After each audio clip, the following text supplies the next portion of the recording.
Então vamos lá. A alimentação saudável. Eu sempre falo essa, né, quem já assistiu a aula minha, lembra da frase, porque é uma frase que acaba marcando vocês. E algumas coisas que eu vou falar aqui, gente, vocês vão lembrar da aula. Porque o cérebro tem essa característica, às vezes é uma frase colocada, outros professores também vão falar coisas que vocês vão lembrar, porque fica tão marcado. Por exemplo, alimentação saudável, todo mundo sabe que tem que ter alimentação saudável, comer aquelas coisas gostosas de frutas, vegetais, né? Não pode mais comer gordura total, saturada, não pode mais comer McDonald's, o pessoal que gosta de McDonald's tem que reduzir bastante. Por exemplo, eu comia muito McDonald's, parei de comer McDonald's, como agora só o Burger King, porque tem tem um bacon fantástico. E aí vocês lembram da alimentação saudável que tem que ser mudada. A atividade física. Gente, preciso explicar para vocês que tem que fazer atividade física. Só um detalhe, 30 minutos, mas que pode ser dividido, daqui a pouco a gente vai ver, em até 3 de 10 minutos. Tá? Ou seja, 30 minutos podem ser feitos em uma de 30, 2 de 15 ou 3 de 10. Aí você fala, pô, 3 de 10? É sim, a ideia é tirar o cara do sedentarismo. Aí ele faz 3 de 10, daqui a pouco ele quer fazer 2 de 15. Daqui a pouco de 2 de 15 quer fazer uma de 30. Daqui a pouco tá igual esse tarado de academia aí que entra e não quer sair de lá. Entendeu? Que eu fico olhando e falo, como é que pode isso, né? Eu admiro essas pessoas. Mas, enfim. Preste atenção agora. Tabagismo eu tenho que parar. Eu tenho que parar o tabagismo, gente? Quem é hipertenso diabético? Tem que parar de fumar ou pode fumar à vontade? Não, tem que parar. Mas álcool. Assunto sensível, hein? Pessoal que gosta me olha atravessado agora nessa hora. Bem, moderar consumo de álcool. Aí o Ministério diz, é aconselhável evitar. Mas é aconselhável evitar. Quando não for possível, aí modera. Então, cuidado. Na prova vem escrito assim, moderar o consumo de cigarros. Verdadeiro ou falso? Falso. Parar de beber. Parar de beber, a frase parar de beber não estaria errada. Mas eles botam assim, obrigatoriamente parar de beber. Falso. Obrigatório não, é aconselhável. Mas se for beber, tem a quantidade, 30 ml de etanol dia. Para homens, mulheres é a metade, 15. Aí agora eu descubro os cachaceiros e as cachaceiras. Porque na hora que eu dou a informação, o pessoal fica revoltado. Que é isso, rapaz? E ele te dá aqui, ó, 90 de destilado, 300 de vinho e 720 de cerveja. Para homem, mulher é a metade. Mas, que é isso, velho? Isso não dá para nada. E não é acumulável. Não bebi segunda, terça, quarta, quinta e sexta, e no final de semana eu vou juntar tudo para... Não. É por dia. Gente, 30 ml de etanol ao dia para homem, 15 para mulheres. Isso cai na prova, tá? Moderar e não obrigatório. Bem, está aqui o nosso score de Framingham, alvo das bancas de residência. O que é o score de Framingham? Ele calcula o risco cardiovascular. Ele te diz o risco de uma pessoa desenvolver, né, uma doença cardiovascular, nos próximos 10 anos. Doença arterial coronariana, nos próximos 10 anos. E ele trabalha com 3 riscos. Baixo risco, moderado risco e alto risco. Ok? Esse é o ponto de prova. Então, primeira coisa, a banca pergunta qual é o nome do score que avalia o risco cardiovascular em pacientes hipertensos. Score de Framingham. Já teve banca de residência que perguntou quais os parâmetros são avaliados. Sexo, idade, níveis pressóricos, tabagismo, níveis de HDL e LDL, que é o colesterol bom e ruim. Tá? Para quem nunca viu isso, é uma tabela de score. Você dá pontos, a tabela já está pronta, você só vai encaixando a informação do paciente. E no final você vai ter uma pontuação que vai te jogar no risco baixo, moderado ou alto. E aí, se o paciente for classificado, presta atenção agora. Lembra daquele carinha com pH menor que 120 por 80? A gente mandou ele voltar daqui a 2 anos para verificar a pressão, não é isso? Lembra do carinha que tinha 120 a 139, 80, mas não tinha fator de risco? Eu mandei ele voltar daqui a 1 ano. Mas vocês lembram que o cara que tinha 140 por 90 de pressão, ou mais, e o que tinha 120 a 139, 80 a 89, mas com fator de risco, nós verificamos a pressão mais 2 vezes. E eu não falei de retorno para eles, porque eles iam ter que avaliar Framingham. Depois que avalia Framingham, aí sim eu mando ele retornar. Se ele for classificado como baixo risco, ele só volta daqui a 1 ano. Se ele for classificado como risco intermediário, aí tem que voltar daqui a 6 meses. E se ele for alto risco, ele volta daqui a 3 meses. Então, percebam a informação que está sendo dada. Isso tudo está no texto de vocês, na forma de texto, tá, gente? Vamos lá para organizar a cabeça de vocês. A banca disse que o paciente tem uma pressão menor que 120/80. Menor que 120/80. Eu mando ele voltar daqui a quanto tempo? A banca, em especial da prefeitura, isso aí é multiplicado por saúde da família. A banca diz que o cara foi na consulta, tem uma pressão entre 120 a 139, 80 a 89, sem fator de risco. Eu mando ele voltar daqui a quanto tempo? A banca diz que o cara chegou na atenção básica, o enfermeiro avaliou, estratificou o risco de Framingham. Vem tudo escrito, vem tudo pronto. E que o paciente foi classificado como baixo risco. Volta daqui a quanto tempo? Intermediário. Alto risco. É isso, gente. É isso que a banca cobra. Tá? O prazo de retorno. Ficou claro? Ok? Maravilha. Bem, aí o caderno de atenção básica 37 te diz o baixo risco e o alto risco. Por que ele já define situações de alto risco? Olha aqui. Se o paciente já teve um AVC recentemente, já dá para entender que ele é um alto risco, gente? Já teve um infarto? Já está com indício de doença renal? Ele já é alto risco. Eu não preciso nem estratificar Framingham, tá? Se qualquer situação de alto risco, eu não estratifico Framingham, porque ele já é alto risco. Se ele tiver só um fator de baixo risco, ou intermediário, ele já é classificado como baixo intermediário. Aí, o que vai me determinar se ele vai vir de 1 ano ou 6 meses? A história do paciente. Se for um cara que eu entendo que ele tem boa adesão, ele volta daqui a 1 ano. Se não tiver boa adesão, 6 meses. Tá? Então, a gente tem a estratificação de risco é para determinar as estratégias que a gente vai abordar esses pacientes. Aí o caderno fala o seguinte, vamos passar agora pelos grupos populacionais. Criança tem criança hipertensa, gente? Tem. Então ele recomenda medida anual da pressão a partir de 3 anos de idade. Obesidade hoje é um problema relacionado à hipertensão em criança. Mas o tratamento da hipertensão na criança é não medicamentoso. Aí uma pergunta, 140/90 de pressão é pressão reconhecida como hipertensão. Qual é o valor que define pressão em criança? Hipertensão em criança. Hipertensão arterial em criança é definida por qual valor? Qual o valor de hipertensão para a criança? Aí está a criança pensando ali, e vocês com aquela mesma cara na hora da prova. Gente, vamos lembrar, vocês vão ter aula com a Luciana e com a Paula, né, saúde da criança, neonato, e saúde da criança, adolescente, com a Paula. E elas vão trazer para vocês vários conceitos, mas quando a gente fala de criança, eu tenho que levar em consideração qual é a faixa etária da criança, correto? Qual é a altura dela, qual é o peso. Então eu preciso, na verdade, estratificar essa criança para entender qual é o percentil que ela está. Em criança, a gente fala muito percentil, não é isso? Hipertensão arterial é a mesma coisa. Existem os percentis de pressão arterial. E aí, frase de prova para levar. Só tem que levar isso aqui. Pressão igual ou maior ao percentil 95 de distribuição de pressão arterial. Valdemir, o que é a hipertensão em criança? É aquela pressão arterial que cai no percentil 95. Ah, Valdemir, mas eu não entendi como é que é isso. Você tem 2 caminhos.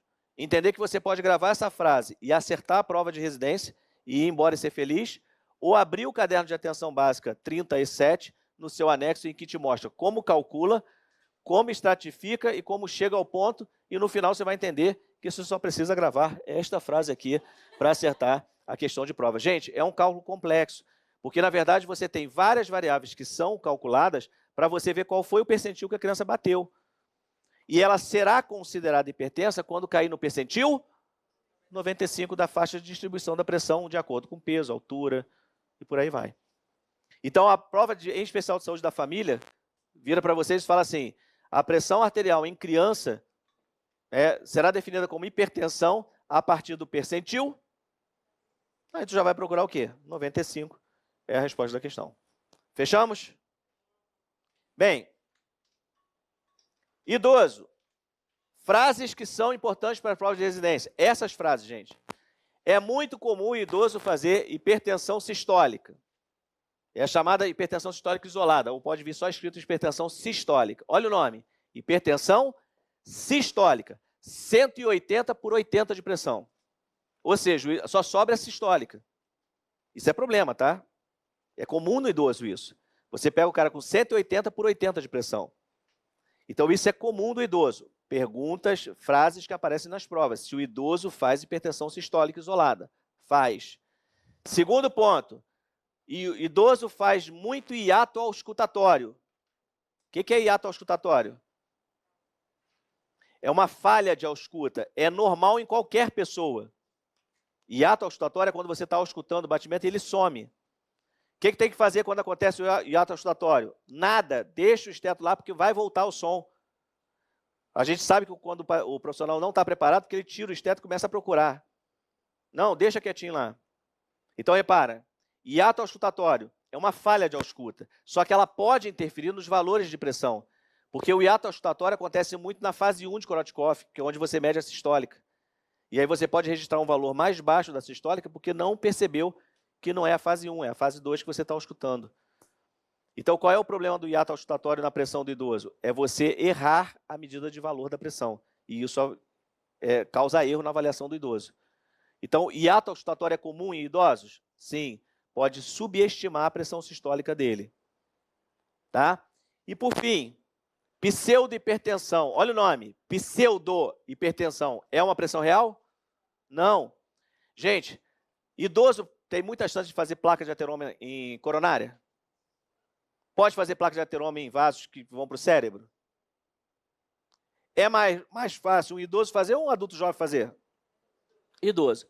Mas vamos acreditar que o idoso só faz placa de ateroma na coronária? Não, no corpo todo. E ele pode fazer na artéria braquial. E no momento que ele faz na artéria braquial, se eu tenho uma placa de ateroma dentro do vaso, a pressão naquele vaso vai aumentar. E na hora que você medir a pressão, aquela pressão estará naturalmente o quê? Alta. Mas é só naquele braço, ela não representa o sistema. E por isso é chamado pseudo-hipertensão. E é um problema do idoso. Valdemir, como é que eu descubro se tem pseudo-hipertensão? Você tem que fazer uma manobra chamada manobra de Osler. Lembra da pergunta que eu fiz? Qual é o nome da manobra que detecta pseudohipertensão em idosos? Osler. Manobra de Osler é o seguinte. Lembra que a gente tem que palpar o pulso, pode ser o radial, para detectar o teto sistólica? Estou inflando meu manguito, quando cessar a pulsação, eu sei que eu só elevo 30 milímetros, está ali o meu teto sistólico. Lembra disso? Quando some a pulsação, some o vaso inteiro, gente. É como se a artéria desaparecesse do seu dedo. Você não sente nem a artéria e nem a pulsação. Isso é o esperado. Se sumir a pulsação, mas você continuar palpando a artéria, ela está rígida. E a artéria rígida significa calcificada. Ou seja, aquela pressão não é confiável. Isso é Osler positivo. Então, manobra de Osler é a manobra que detecta o enrijecimento da artéria e que me mostra uma possibilidade de eu estar verificando uma pressão errada.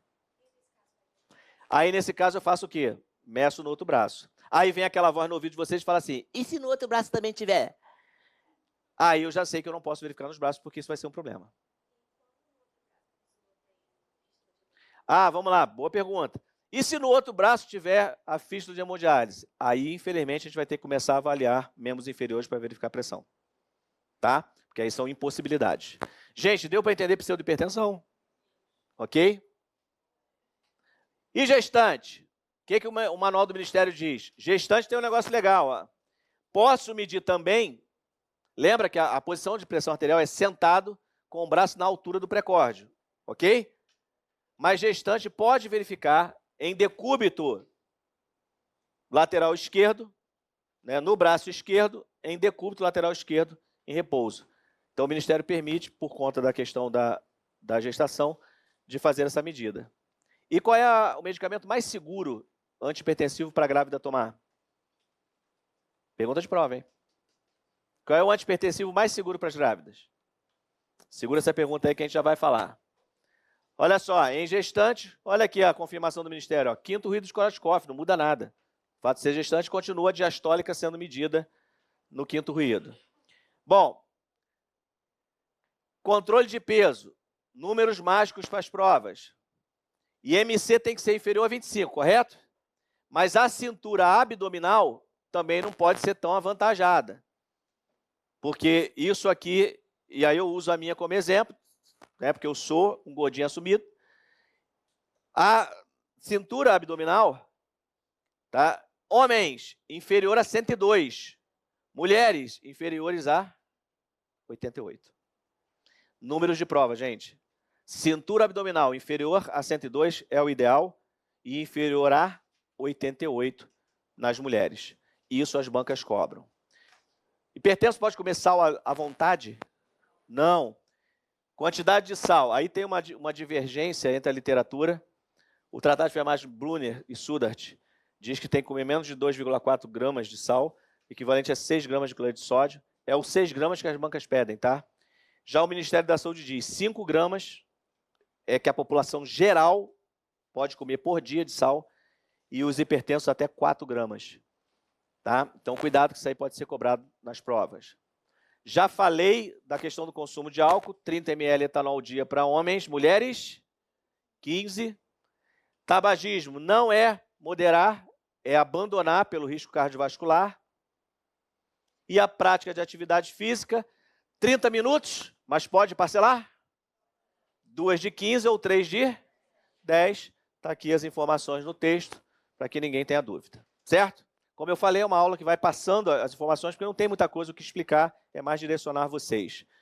Bom, tratamento medicamentoso. Preste atenção agora, frase que costuma aparecer nas provas. Na população negra, a prevalência e a gravidade da hipertensão são maiores. Essa frase inteira aparece, gente. O que pode estar relacionado a fatores étnicos ou socioeconômicos. E eles perguntam se isso aqui é verdadeiro ou falso. Copia e cola na prova. Então é verdadeiro. Tá? Criança, não é recomendado de início tratamento medicamentoso. Geralmente tem a ver com a obesidade, então modifique o estilo de vida e a partir daí você controla a pressão. Posso baixar a pressão rápida em idosos? Tá 180, rapidamente eu desço ela para 120? Não. Então, idosos, a dose é sempre a metade do que o jovem toma e a pressão tem que ser reduzida aos poucos, a ponto de você, o Ministério diz que você pode parar a pressão em torno de 160, ficar um tempo ali no 160 para depois descer para o 120. Tá? Então, não se desce pressão rápida em idosos. E o tratamento mais seguro para a grávida? Pergunta de prova, inclusive quem vai fazer IFF tem que estar com isso aqui na ponta da língua, é metildopa. Tá? É um antihipertensivo que não apresenta risco para uma formação fetal. Certo, pessoal? Então, cuidado com isso aqui. E aí, na apostila de vocês, Marinha, Residência da Marinha, Residência da Unirio, UERJ, ENARE, UF, USP, todas já perguntaram. E a pergunta sempre é aquela pergunta que sabe que é o calcanhar de Aquiles de todo enfermeiro, que é farmacologia. Tá? E aí eles perguntam uma pergunta simples. Vai lá e fala assim, dê um exemplo de diurético tiazídico. Aí o cara fica com aquela cara de, oi? Diurético tiazídico? E então, na apostila de vocês, eu coloquei a lista pelos grupos dos diuréticos, dos antihipertensivos, para ninguém se enrolar. Gente, não percam questão. Hoje, o nível de residência está tão acirrado, tá? A disputa pelo concurso é acirrada, e uma questão deixa vocês de fora. Na prefeitura, saúde da família e da comunidade, tá? A decisão da vaga, geralmente, no critério de desempate, porque fica todo mundo assim, né? Lá, 40, 40, 40, 40, 40, 40, 40, 40, 40, 40, 40, 39, 39, 39, 39, 39, 38, 38, 38. É no critério de desempate. Outra coisa, não foi chamado, não passou na primeira leva, não se desespera. Vai se matar. Porque tem uma tal de reclassificação. Porque se você se matou, vai ser o próximo, depois de você que vai ser chamado. E aí não fique envergonhado de ser chamado por reclassificação. Porque qual é a diferença entre quem foi reclassificado como residente e quem passou em primeiro lugar? Nenhuma. é residente, ganha a mesma bolsa, cumpre os 2 anos na mesma instituição. Então, assim, tira o peso. Isso é um ponto importante de preparação. Vocês vão passar pelas fases. Hoje é a euforia de começar a estudar. Daqui a pouco vai vir a fase de preocupação, porque vai olhar para a mesa e vai ter um bando de apostila parada lá para vocês estudarem. E ainda tem, aí quem ainda está fazendo faculdade tem TCC, tem o estágio, tem não sei o quê. Quem já terminou, já ri do outro que já terminou o TCC. Né? É sempre assim, olha, graças a Deus já me livrei disso. Né? Mas aí vem a fase da preocupação. Aí começa a sair os editais. E sai assim, setembro com prova em novembro. Aí tu olha e vem a fase do desespero. Aí tu fala, meu Deus, eu não vou dar conta. É só olhar os relatos dos alunos que passaram, que está lá no nosso Instagram, gente. Entra lá e lê os relatos. Eu achei que não fosse conseguir. Eu achei que não sei o quê. Obrigado pelo suporte da WCurso. Obrigado, porque a gente vai assim, calma, gente. Calma. Tira o peso. Se ficar aquela coisa, eu tenho que passar, você está botando um peso gigantesco nas tuas costas. Isso vai te atrapalhar. Entendam uma coisa. A trajetória de vida de vocês, independente de crença religiosa, tá? A trajetória de vida de vocês já está traçada. O que tiver que acontecer, vai acontecer. Vocês só têm que fazer a parte de vocês. Então, tira o peso. Estuda muito. E entenda que vida social e preparação para a residência às vezes são incompatíveis. E aí você tem que escolher. Eu tive uma aluna que perdeu a vaga da residência para o TikTok. E conversei particularmente com ela depois. A gente vê determinadas coisas de rede social, gente, porque com o passar do tempo vocês vão me adicionar lá na rede social, professor Valdemir, não sei o quê, legal. E eu começo a ver vocês também. Aí daqui a pouco lá, estudando! Aí daqui a pouco, dancinha do TikTok. Aí o cara descobre a dancinha do TikTok, começa a fazer. Foi o que aconteceu com ela. Daqui a pouco só aparecia ela dançando no TikTok. As dancinhas, aquelas trends, aquelas coisas legais, são legais. Na hora de lazer é legal fazer aquilo, mas quando isso extrapola o nível e começa a ganhar mais tempo na sua vida do que a preparação, está errado. E aí, quando chegou lá na frente, os resultados não começaram a aparecer. Mas ela passou, ainda assim ela passou em uma. Esqueceu a data da matrícula. E não foi assumir a vaga. E aí me ligou desesperado e falou assim, Valdemir, e agora?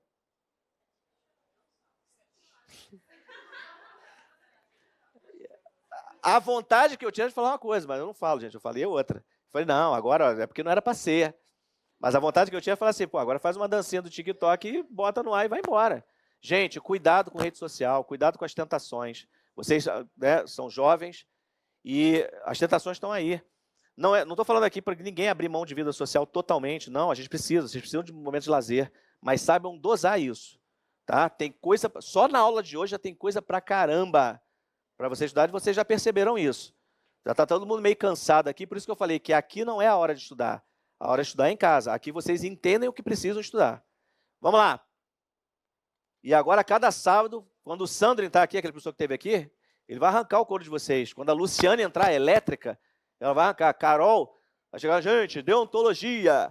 Aí você, ai, deonto, meu Deus, cai tudo porque é prova. Vamos lá. Então, tem a tabelinha aqui com os antipertensivos e as ações, hein? Tá? Isso aqui não tem que explicar, isso aqui é ler. Ok? Ó, bloqueador de canal de cálcio e por aí vai. Nitroprussiato de sódio, vasodilatadores. Os IECAs, inibidor da enzima conversor de angiotensina, bloqueador de receptor de angiotensina 2. Aí é ler e gravar pelos grupos. Pergunta da residência. Cite uma droga que exemplifica os bloqueadores de receptor de angiotensina 2. É assim. E aí eles botam as respostas, tá? Então tem que dar uma lida.